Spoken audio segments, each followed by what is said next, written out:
উঁচু আকাশ থেকে নিচে তাকালেই চোখ আটকে যায় এক বিশাল সবুজ মাঠ। যতদূর চোখ চায় শুধু সারি সারি গাছ। সেসব গাছের ডগায় ফুটে আছে সাদা হলুদ ফুল। পাখির চোখে দেখলে মনে হয় পুরো মাঠটা যেন সবুজের সমুদ্রে ভাসছে।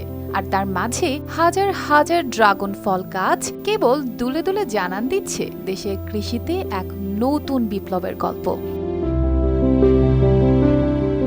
এই বিস্ময়কর বাগান তৈরি করেছেন জয়পুরহাটের কোকতারা তালতলির হেদায়েত হোসেন শিপলু। বেসরকারি চাকরির পাশাপাশি তিনি স্বপ্ন দেখছিলেন এমন একটা মাঠ গড়ে তোলার যেখানে কাজ ও সম্ভাবনার হাতছানি থাকবে সবার জন্য। 2024 সালে 45 বিঘা জমির ওপর গড়ে তুললেন গ্যালাক্সি ড্রাগন বাগান। এখানে প্রতিদিন কাজ করছেন প্রায় অর্ধশত নারী পুরুষ, যাদের অনেকেই আগে ছিলেন বেকার। আদিবাসী নারীরাও এই বাগানে পেয়েছে নিজের পায়ে দাঁড়ানোর সাহস।